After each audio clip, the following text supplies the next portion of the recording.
tarde. Meu nome é Pedro Mendes Bezerra, tenho 31 anos, sou natural de Recife, do bairro da Várzea. Estou aqui nesse momento para contar um pouco da minha história, com o objetivo de alertar vocês e de mostrar que é possível a recuperação, né? Tornar-se um homem novo, buscar recomeçar a vida. É difícil, tem muitos porquês, problemas psicológicos, problemas familiares, envolvimento com a sociedade, né, as más amizades, mas eu enfrentei tudo isso e foi possível vencer. A minha história é como de qualquer filho de mãe solteira, né, funcionária pública, uma vida estruturada, mas como toda a família, como todo ser humano, cheio de problemas, né? Eu não tive a educação do meu pai, eu não convivi com meu pai por problemas, acho, de relacionamento com a minha família, entre minha mãe e meu pai, e ela optou por me criar só.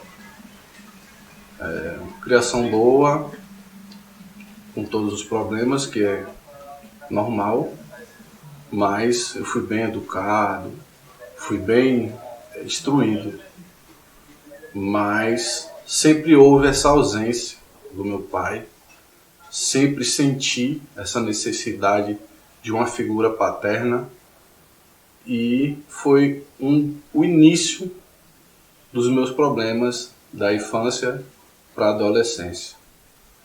A busca pela figura paterna me trouxe uma convivência abusiva na sociedade, né? Minha mãe trabalhava diariamente para me sustentar e para dar educação, condição de vida digna, mas tinha os problemas de educação, porque faltava a minha mãe estar perto de mim para me educar. Ela sempre deu a educação da fala, né? Sempre me trouxe todos os ensinamentos de família, mas houve a ausência na questão do dia a dia. E por essa ausência, eu busquei, né, como todo filho único, a figura paterna e a criação no dia a dia. Fui criado por empregada doméstica, né, até os 15 anos da minha vida, e tive muitos problemas, questão de convivência com um empregado doméstico que fazia um bom trabalho, cuidava bem da casa, mas a convivência comigo era muito complicada. Eu, cheio de ausências, cheio de dores, de mágoas, fui uma criança teimosa, cheio de vontades, né? Até porque no meu ciclo de convivência na sociedade, graças a Deus eu tinha uma condição boa, e essa condição me permitia escolher. A falta do conhecimento, né, e a imaturidade de uma criança e de um adolescente me fez também agir de maneira incorreta. Mas mesmo assim eu fui abusado, né, pela empregada doméstica, apanhei empregada doméstica, tive muitos problemas. Esses problemas resultaram, né, tanto fui prejudicado na questão da educação da infância até a adolescência, e comecei a acumular um sentimento de raiva, de querer me vingar, mas esses sentimentos eu não consegui descarregar no outro, né? No início eu só descarregava em mim, na alimentação, no videogame, algo que tentasse preencher meu vazio, mas não preenchia, porque em nenhum momento resolveu o problema, né? Foi uma válvula de escape. Essa válvula de escape, ela trouxe danos para minha saúde e também para minha educação. E eu fui seguindo na vida, né? Concluí o fundamental, concluí o ensino, iniciei no Fundamental 2, o ensino médio, mas com muitos problemas de convivência, tanto na vida familiar como entre a sociedade, né? No convívio do colégio escolar e em outros ambientes. Isso me trouxe muita raiva, distúrbios, muitos problemas psicológicos. Eu não sabia como reagir a cada situação. Até o ponto onde, aos 15 anos, por meio da influência da sociedade, do convívio de amizades, eu conheci a bebida, né? Até era próximo de um filho, de um afilhado de uma empregada doméstica, e em uma festa foi me apresentado, né, a bebida, vodka, vinho, e a primeiro instante eu neguei, né, porque já tinha essa restrição e educação dada pela minha mãe, né, mas como o homem é produto do meio, aquele ambiente que eu vivia, até um certo ponto eu consegui me segurar, mas depois me deixei levar pelo momento, pelo ambiente, e comecei a beber, né? Com 15 anos comecei a beber, a partir daí toda e qualquer festa, entre os amigos, eu era convidado porque tinha condições financeiras de colaborar, né? Até de certa maneira bancar em certos momentos, e por isso eu era convidado. E entre essa convivência, os momentos de bebedeira, isso me trouxe um problema, que eu fui me afastando da minha mãe. Esse afastamento me trouxe muitos problemas. Por quê? Minha mãe era mãe solteira, tinha que trabalhar e ainda assim que educar e cuidar da casa. Uma mulher doente, com todos os problemas, não conseguiu carregar tudo. E foi onde esse problema me trouxe a questão de querer conviver deixar minha mãe de lado, né? Eu passei a ver minha mãe em certos momentos como alguém que produzia, gerava dinheiro, e não como minha mãe, porque já não tinha relacionamento, né? E foi se deteriorando o relacionamento da minha mãe enquanto eu me aproximava das amizades erradas, as pessoas erradas, as escolhas erradas, os inúmeros problemas psicológicos, o acúmulo de sentimentos. Isso me trouxe um desgaste emocional a ponto de que eu não estava conseguindo mais conviver, né? Então, respeitava, convivia com a minha mãe, né? Trivial, mas não tinha mais relacionamento. E eu fui me aprofundando na bebida. A partir dos 16, 17 anos, já estava num alto grau de vício, né? Bebendo praticamente de sexta a segunda, né? E isso trouxe problemas. né? Até o ponto que minha família tentou se envolver, meu tio veio conversar comigo e tal, e não houve solução, até a gente passou um tempo afastado e eu prossegui nesse ambiente aí de bebida, de mal convivência. Meu relacionamento com empregadas tinha um atrito chamado educação. Eu fui criado de uma maneira cordial. Por favor, com licença, por obséquio, né? E a falta de educação na empregada doméstica gerou um atrito. Não é que ela era totalmente culpada. Eu também já tinha acumulado alguns sentimentos, a ausência da figura paterna, né? A falta da convivência maior com a minha mãe, né? Já tinha sentimentos guardados. Mas houve sim a agressão, né? Agressões verbais do tipo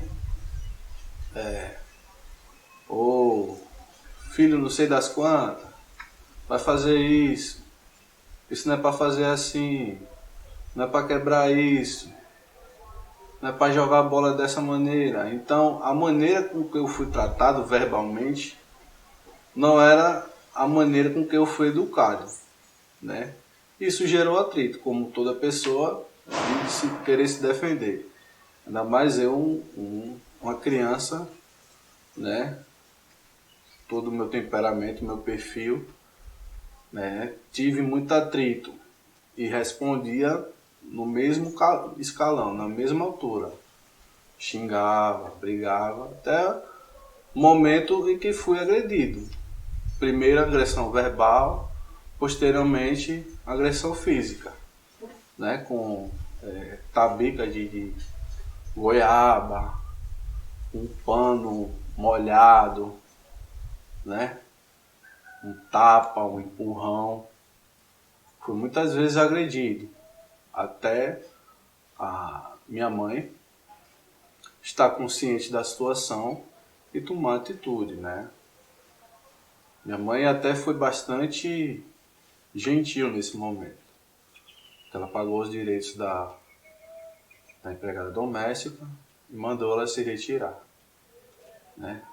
Teve aquele impulso de mãe de proteger a cria, né? Xingou ela de N maneiras, mas segurou o impulso dela, pagou os direitos da empregada e seguiu em frente. E essas agressões físicas não foi com uma, né? Eu fui agredido com 2 ou 3.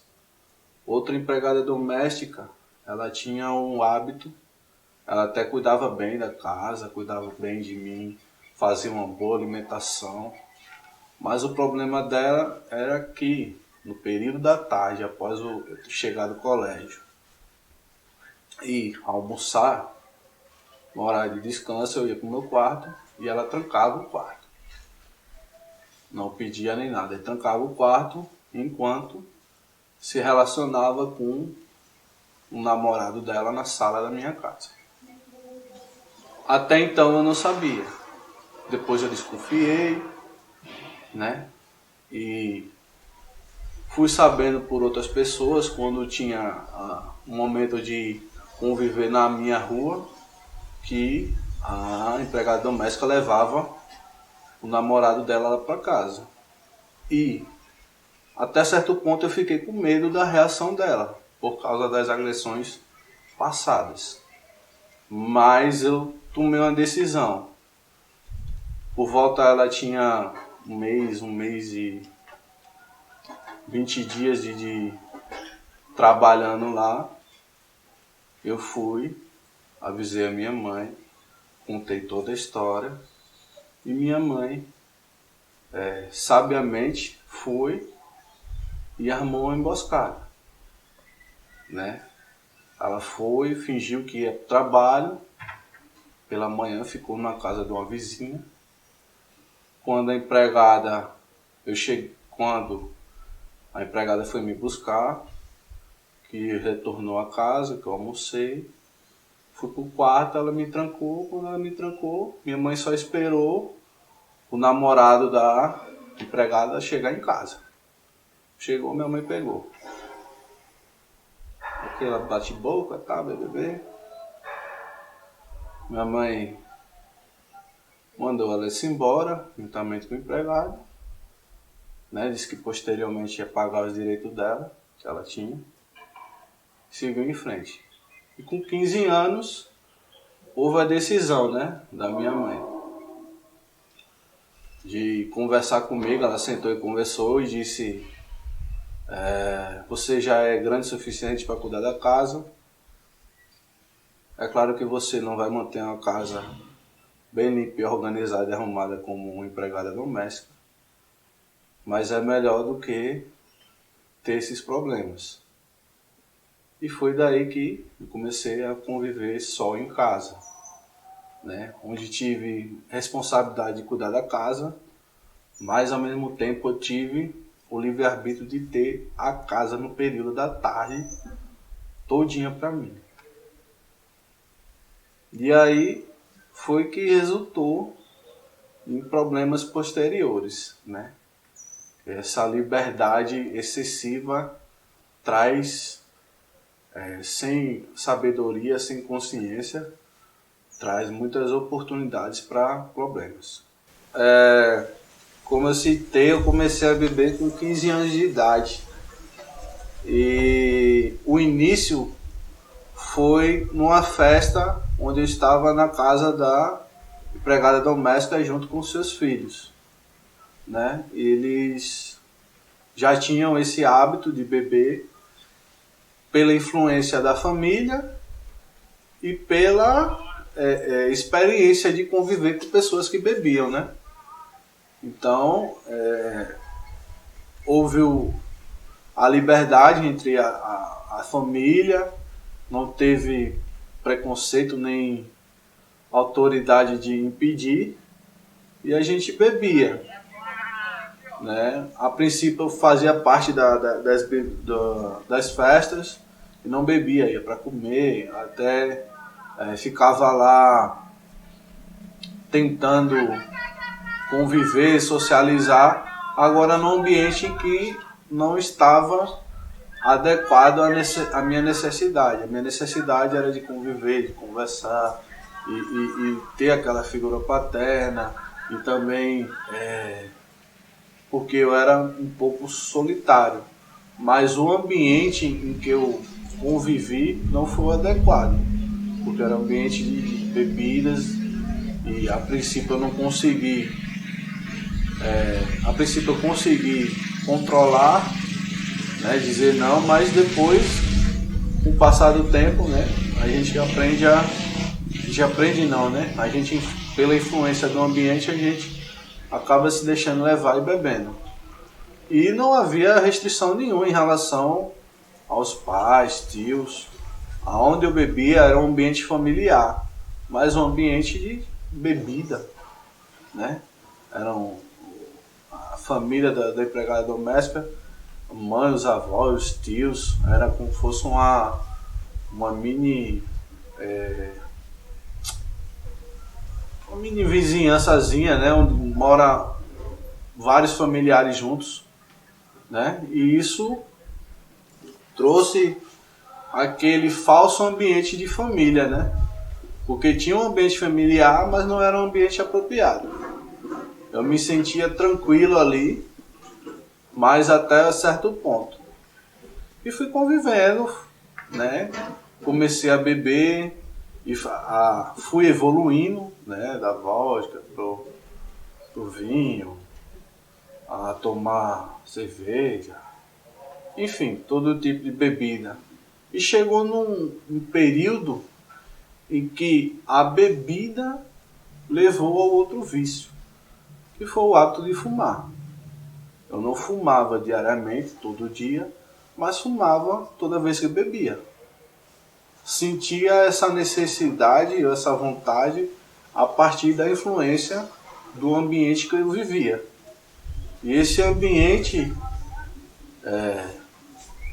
trouxe a mim outro vício, né?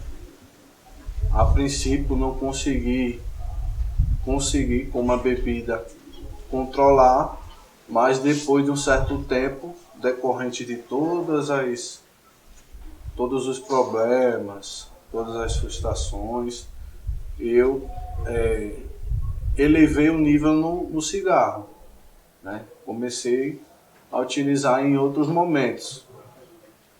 No início da manhã, depois de um café, depois de almoçar, né?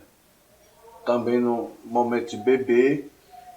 E esse vício foi se elevando. E como esse vício vinha em crescimento, surgiu a partir de 16 anos, né? Uma festa de Natal, a gente estava todo mundo bebendo licor e tal, aquela ambiente de curtição, né? E houve um dos mais velhos levou lá, né, um cigarro de maconha, fez a proposta, a gente saiu da casa, né, onde estava, foi para um ambiente mais tranquilo, assim, menos que não tivesse preconceito, nem que os pais, os tios, os responsáveis da família nos chamassem atenção. E foi a primeira vez onde eu usei maconha. Foi numa festa de Natal, eu tinha 16 anos, né? E isso foi no crescimento até o ponto que eu comecei a usar todo dia. Porque a princípio eu usava ou com os amigos tentando, né, persuadir, como eu tinha financeiramente uma condição melhor, persuadir para conseguir, para usar, e eu chegava e dava, né, para manter a socialização, para não sair ser taxada como chato, com né, o Zé Mané. A gente foi convivendo, e essa convivência foi evoluindo, até chegou um momento onde eu propriamente eu ia comprar, eu ia usar. Chega esse momento onde você aprende, onde você cria um hábito, e esse hábito posteriormente se torna seu, né? E fui crescendo, passei a usar quase que diariamente, né? Tinha muito conhecimento, muito convívio, e tinha o principal, que era o dinheiro para comprar. Então, quando você tem dinheiro, não tem sabedoria, não tem consciência de como usá-lo, isso se torna um prejudicial a você. Então, comecei a comprar, comecei a usar. Até então, minha mãe não sabia, e acho que toda vez que ela sabia, né, através da vizinhança, ela ia por mim, né? Ela tentava negar. Minha mãe sempre negou. Muitas vezes a sociedade, os familiares, foi até ela, explicou: olha, Pedro tá fumando, tá se envolvendo com pessoas erradas, conversa com ele, tá bebendo muito. E minha mãe cheia de problemas, tomar conta da casa, ou uma mulher cheia de problemas de saúde, tomar conta de si, cuidar do filho, trabalhar, ela tentava, né, me educar. Minha mãe nunca foi de chegar para mim: você não vai fazer e pronto, acabou-se. A maneira dela me educar foi consciência, sabedoria, atos e consequências. Foi assim que eu fui educado pela minha mãe. E essa má sabedoria, essa falta de consciência dos meus atos, de ser impossível, de querer fazer, experimentar. E por ter a convivência, ter tido influência pelo meio que vivia, aprendido a usar, a fumar, a beber, e nunca ter raciocinado o que isso estava trazendo para mim, quais consequências para o futuro isso ia trazer, foi prejudicial. Aí, tendo toda essa evolução, né, do álcool para maconha, juntamente com o cigarro, a necessidade, às vezes, do uso, sempre, né, às vezes não, perdão, sempre a necessidade do uso te leva a fazer coisas que você não quer fazer. Mas, pela vontade do uso e pelo hábito que tinha criado, né, eu tive que fazer uma escolha. E quando todo o dinheiro que era dado pela minha mãe ia se acabando, se acabou, né, geralmente acabava no meio da semana, da segunda semana, da terceira semana do mês, e eu tive duas escolhas: ou iniciar o trabalho, tentar me virar, tentar fazer dinheiro, ou então, né, como eu sabia que minha mãe tinha condições, né, mas ela estava tentando me dar um limite, tentando me dar a sabedoria, a consciência do equilíbrio, eu resolvi, né, furtar minha mãe. Durante a semana eu ganhava uma mesada e tirava um a mais, né? Como? Os momentos onde, como era eu e minha mãe, ela necessitava que eu colaborasse com ela nas funções da casa. Como? Pagar conta, fazer feira, fazer depósito, fazer isso. E nesse momento havia o furto. Foi onde havia o furto. Eu acrescentava um dinheiro a mais, tirava um dinheiro aqui, dizia a ela que ia comprar uma coisa para mim, não comprava. Enfim, mentiras, ilusões, né, manipulação. Foi aonde eu comecei a perder o controle, não só do vício, mas sim de todas as atitudes, né? A partir do momento onde, mesmo com a consciência, mesmo com a educação que foi me dada, né, pela minha mãe, eu, por causa do vício e da fraqueza de não escolher, né, ou procurar uma ajuda, ou contar a verdade à minha mãe, que eu era usuário de drogas e já me encontrava no vício do álcool, né, da maconha, eu tomei a decisão de começar a furtar ela. Então, como precisava dividir a casa, precisava resolver os problemas da casa, era eu e ela confiava em mim, foi onde houve os furtos, né? Momento de pagar uma conta, momento de fazer uma feira, né? E ela me confiava isso. E isso me trouxe problemas maiores. Questão do sentimento. O sentimento, quando você furta, rouba um ente querido seu, é o pior possível. Não tem aquela pessoa que diga que está feliz, que está roubando pai e mãe. Faz porque é dependente e não é forte o suficiente para encarar a realidade, pedir ajuda, ou então forte o suficiente para dizer que é fraco. Então, quando eu me encontrei nesse estado, foi que eu pulei. Já tinha conhecimento e comecei a usar o crack. Bom, comecei a usar o crack pela influência de amizades. Por quê? As más ações contra a minha mãe gerou a mim uma dor muito grande.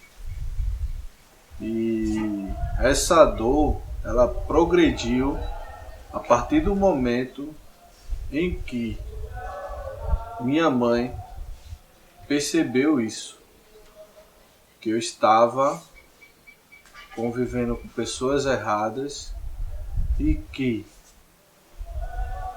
eu estava me envolvendo, né? A princípio ela tinha certeza que eu bebia e que fumava, né? E isso já trouxe a ela um desgaste emocional muito grande, né? E a partir do momento onde ela teve a consciência de que eu estava furtando ela, né? Através jogando fora toda a confiança que ela depositou em mim, para junto com ela gerenciar a casa e a nossa vida, né? Isso trouxe uma mágoa muito grande, isso era muito nítido. Isso afastou eu e ela em muitas situações, né? Ela também se afastou um pouco da família, porque minha família tentou alertá-la e certas pessoas da sociedade tentaram alertar ela, e ela, por autodefesa, não sei se instinto, eu não sei se por defender a cria, o filho, ela discutiu, brigou e se afastou, né? Tanto da minha família como da sociedade, do ciclo de amizade dela. E isso também gerou em mim, porque eu percebi. Ela muito triste, né? E a nossa convivência foi seguindo, né? Empurrando com a barriga, né? Ela foi empurrando com a barriga, porque precisava de mim. Ela aconselhava, falava: filho, para de andar com esse pessoal. Beber direto não é bom, você daqui a pouco tá viciado, vai virar um alcoólatra. Você me ajudou em certo momento na minha infância, quando eu era jovem, ajudei ela a parar de fumar cigarro, e ela me via fumando cigarro. Então isso gerou um conflito nela, oxe, né?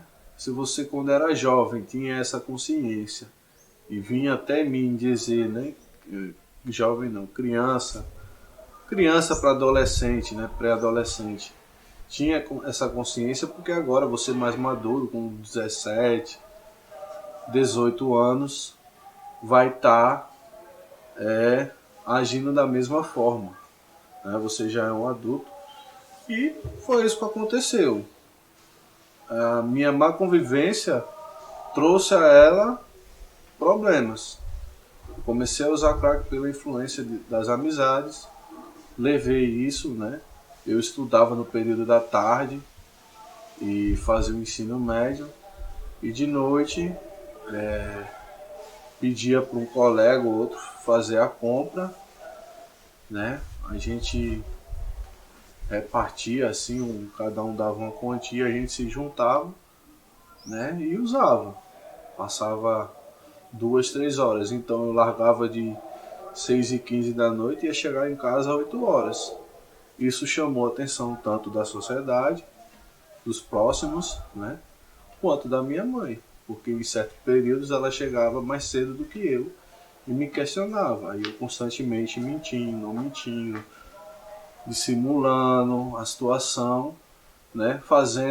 Mentindo, fazendo com que ela perdesse a confiança comigo. E chegou um momento onde ela deu o aviso que eu deveria fazer as escolhas, né? E eu permaneci na mesma.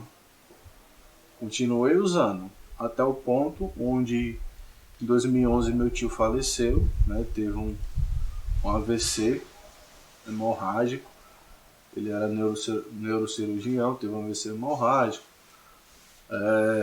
Minha mãe entrou em depressão, tanto pelo filho dela, que estava naquele estado e que ela já estava sofrendo, pelos problemas que ela tinha pessoais e de saúde, pelo afastamento da sociedade, né, que ela se afastou porque brigou com a sociedade, com a minha família por causa de mim, então ela se afastou dessas pessoas, e posteriormente por causa do irmão dela, né, que faleceu. Então minha mãe entrou numa depressão profunda. Eu usei droga, crack, durante 8 meses, no ensino médio, no segundo ano. E depois que o meu tio faleceu, eu, num start assim, né, tomei a decisão de parar de usar. Me afastei temporariamente das amizades, né, voltei a beber e a fumar, até porque eu não conseguia ser verdadeiro e procurar ajuda, né? Procurar uma maneira de descarregar os sentimentos da maneira correta. E isso trouxe todo esse problema, tanto para mim quanto para minha mãe. Essa frustração, né, da minha mãe resultou na morte do meu tio, né? Ela teve uma frustração muito grande, uma perda muito grande. Ela foi um baque, porque meu tio era o alicerce dela. Era o irmão mais velho, né? E ela tinha uma codependência afetiva muito grande, né? Ele era a injeção de ânimo, né? Mesmo da maneira dele, meia forte, mas sempre amparou minha mãe. E em 2012, né, dia 26 de abril de 2012, a minha mãe teve um AVC, né? Foi o dia que antecedeu esse AVC dela. Eu estava alcoolizado, né? Tinha bebido, fumado maconha. Cheguei em casa tarde, por volta de meia-noite e meia. E cheguei, cumprimentei ela, levei um lanche para ela, né? Entreguei ela no quarto e ela ficou querendo conversar, mas ela não estava conseguindo já. Eu acho que já era início do AVC, falar direito. Eu também não entendi muito, estava muito bêbado, né? Fui, tomei um banho, fui dormir. Ela continuou lá, né, no lazer dela, né, no computador. Como ela gostava de ler e passar horas no computador lendo e jogando paciência, que era um prazer que ela tinha. E de manhã, no dia seguinte, ela foi no banheiro, foi fazer a sua higiene pessoal e foi onde teve o AVC, né? Tava bêbado, os vizinhos escutaram ela caindo no banheiro, começaram a chamar, até o ponto de bater no portão. Eu bêbado, não escutei nada, até o ponto que um vizinho pulou o muro, foi lá, bateu na minha janela. Eu acordei, abri a janela e aconteceu alguma coisa no banheiro. Escutou alguma coisa, aconteceu alguma coisa com a tua mãe. E eu fui no banheiro, né? Fui lá quando eu vi ela caída. No princípio levei aquele susto normal. Quando eu olhei, tentei falar com ela lá embolorado, falando embolorado e tal, não sei o que. E juntamente com os vizinhos tentaram me ajudar. Né? Chamaram a ambulância, a gente socorreu ela para o hospital. E onde começou aí a minha trajetória, né? Eu fiz a escolha de cuidar da minha mãe quando eu conversei com a minha família. Apesar de não ter condições, apesar de ser usuário de álcool, de fumar cigarro, fumar maconha, eu, né, optei por ela. Quando ela passou 26 dias no hospital, teve alta, recebeu alta, retornou a casa. Minha tia, juntamente com minha família, me passou uma série de protocolo, de cuidados, de higiene e tal. Eu comecei a cuidar dela. Tinha expectativa e criei essa expectativa de mim, dentro de mim, de querer ajudar ela, de querer fazer ela voltar a andar. Intensifiquei a fisioterapia, busquei aprender com a fisioterapeuta novos exercícios, fazia 3 vezes ao dia, né? E conciliar fisioterapia com cuidado de casa, com, né, cuidados dela de higiene pessoal. Eu aprendi muito, né? Foi quando eu retornei a convivência com a minha mãe. E essa convivência me trouxe bons frutos, né? Era um laço que estava se partindo entre eu e minha mãe. E a gente começou a conviver, e ela novamente mostrando, como sempre, muito caridosa, muito alegre, muito comunicativa, né? Sempre dizendo que me amava, que estava imensamente agradecida porque eu estava cuidando dela, que eu deixei de fazer minha vida, que aparentemente eu estava parado, né? Só tinha terminado o ensino médio, não tinha projetado nada, não tinha encaminhado nada em relação à faculdade, a curso técnico. Mas mesmo assim ela deu aquela injeção de ânimo e vamos lá, eu fui cuidando dela. E daí eu tentei, com a maior força possível, ajudar ela. Intensifiquei, joguei toda a minha carga de energia, de força, toda a minha concentração em cuidar dela. Claro, tinha meu momento de lazer, fumava uma cachaçinha, fumava maconha, fumava cigarro, mas tudo muito assim, aparentemente regrado. Né? Após esses 2 primeiros anos, até 2014, surgiu a minha família, a minha tia, né, disse que ela não ia conseguir andar porque o caso dela ela era obesa e passou muito tempo, demorou muito para emagrecer. E depois que voltou para casa ganhou um peso, 1 quilo de novo, né, aumentou o peso. Demorou a evoluir na recuperação, teve alguns baques dentro da fisioterapia, né? Ela teve alguns medos, né? Que ela caiu uma vez fazendo fisioterapia, ficou com medo e ela se frustrou, teve medo e eu também, né? Fiquei com muito medo e muito frustrado. Essa frustração foi uma dor muito grande, em onde eu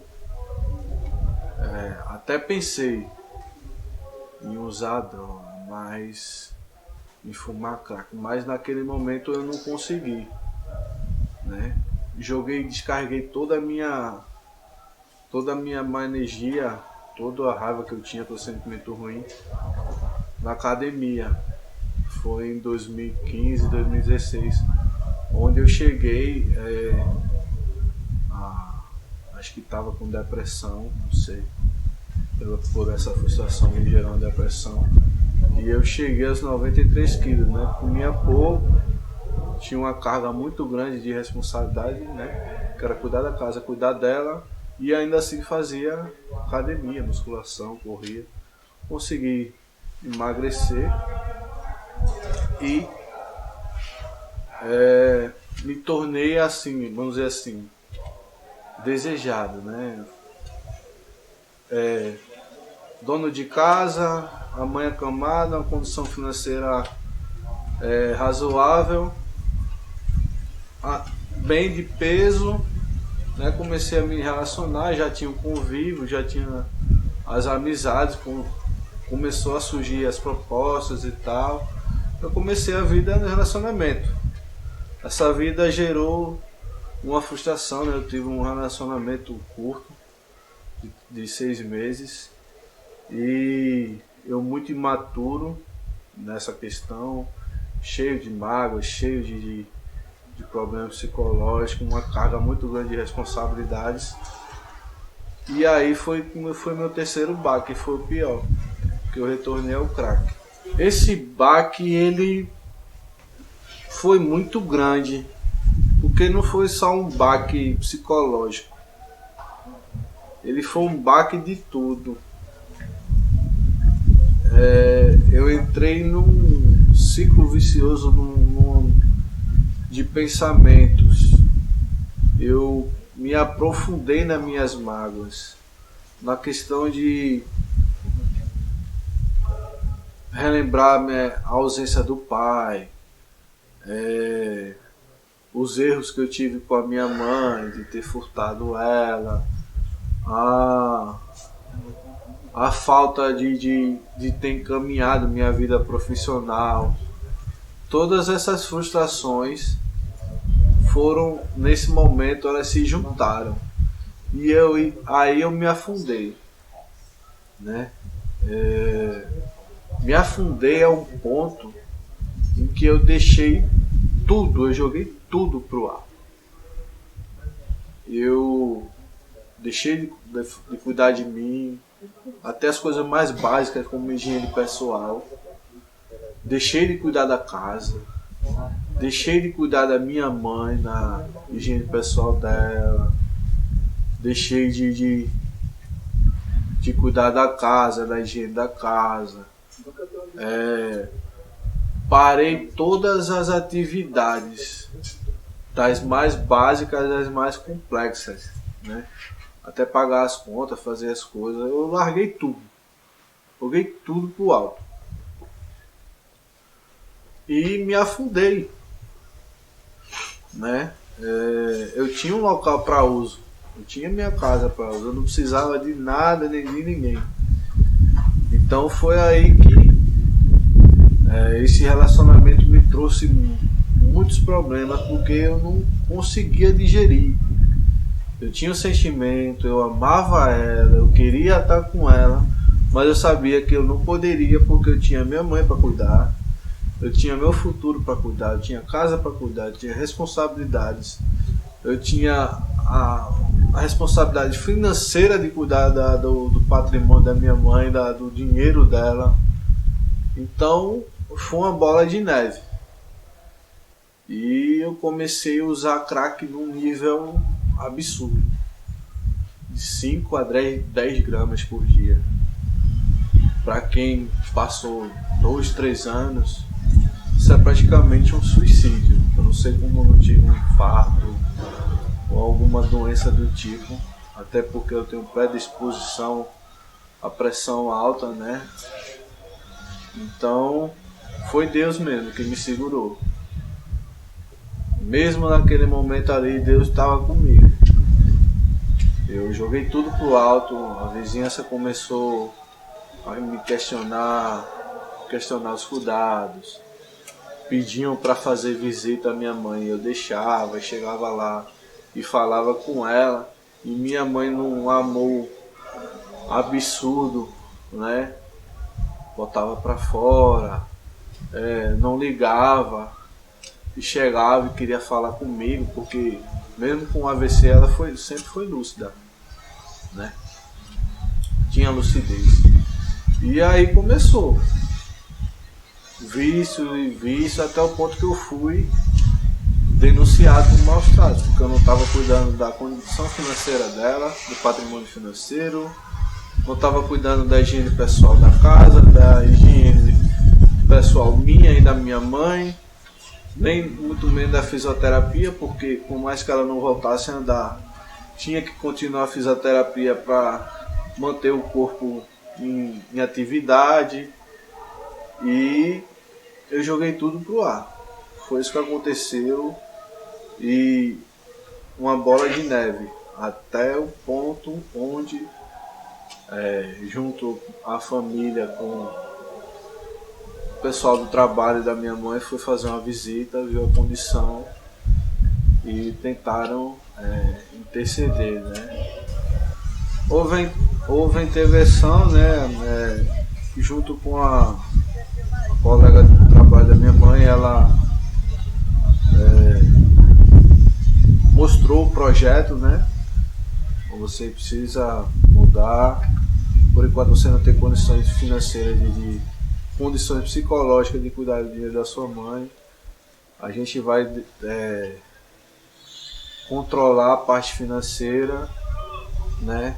E você vai ter um dinheiro mensal para você vai manter os cuidados da sua casa, vai ter que continuar cuidando da sua mãe, até porque ela necessita de você e ela quer que você cuide dela, como você prometeu. Então a gente só vai intervir na questão financeira. Aí começou a pagar as contas, fazer feira e tal.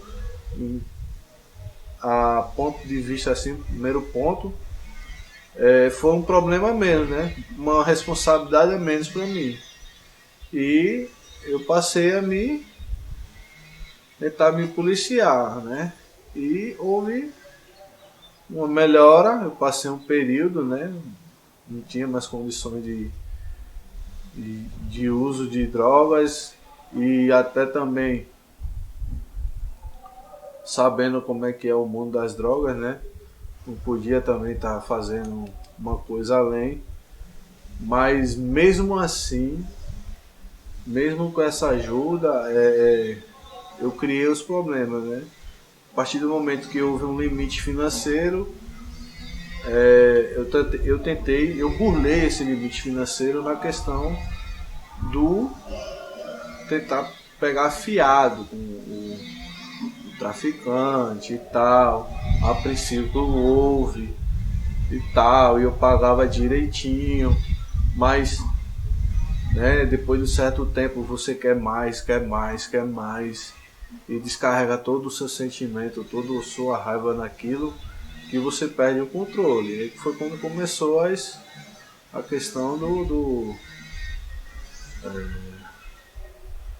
traficante querer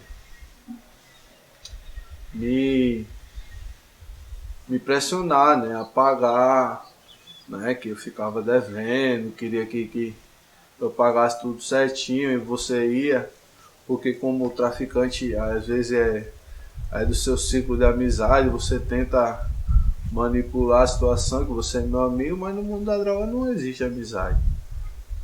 No mundo da droga existe o comprador e o consumidor. Então, é pagar ou morrer. E eu vi os problemas, né? Às vezes ia na casa da pessoa cobrar, às vezes te cobravam na rua, e a sociedade vendo aquela situação até o ponto que houve uma conversa comigo para eu tentar, para a amiga da minha mãe, junto com o controle financeiro que ela tinha sobre o dinheiro da minha mãe, tentar sanar aquela dívida e tentar de alguma maneira me ajudar, né? Fazer com que eu buscasse a Deus ou alguma coisa que preenchesse o meu tempo. Depois da intervenção em relação ao pagamento da dívida,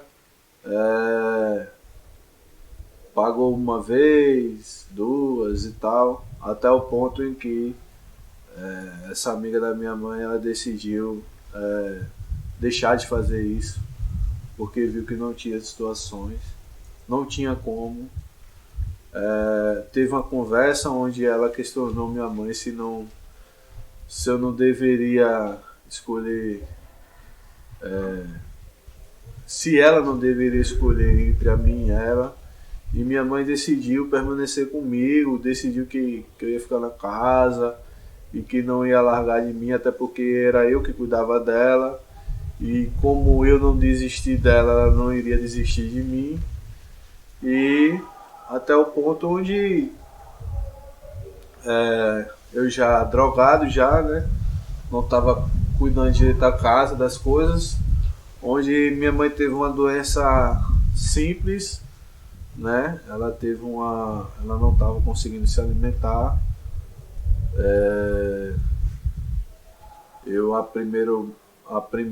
princípio consegui medicá-la com um remédio.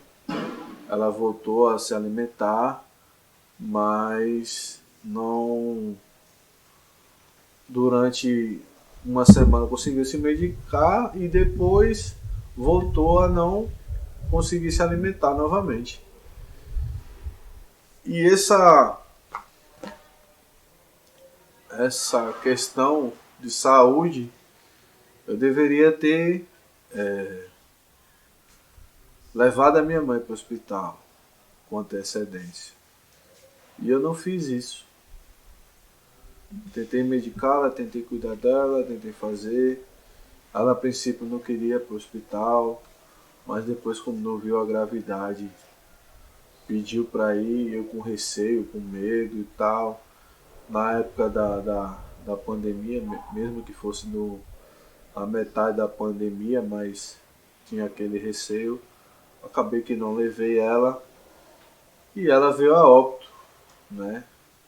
Tentei levar depois, quando ela teve um mal súbito, eu liguei para ambulância, né?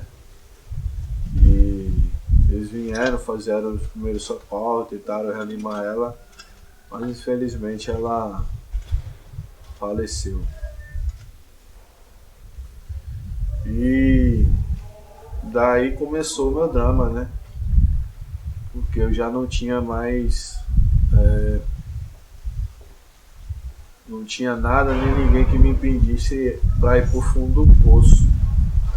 Foi que depois de 13 dias de luto da minha mãe, né, a família veio, meu tio enterrou ela e tal, juntamente eu fui pro enterro, vivi aqui todo aquele momento. Posteriormente, depois de uns 2, 3 dias, meu tio veio conversar comigo. Ele me mostrou a proposta da fazenda, me mostrou que após a morte da minha mãe haveria vida, né? Que eu deveria levar todos os ensinamentos dela e continuar a viver. Teria que viver o luto, sim, mas não poderia desistir da minha vida. Então foi isso que eu fiz, vim para a fazenda, aprendi sobre o carisma e estou imensamente grato pela oportunidade que a fazenda me deu. Estou aqui, né? Que os jovens busquem expor o que vocês sentem, o que vocês pensam. Busquem a convivência com o pai e com a mãe.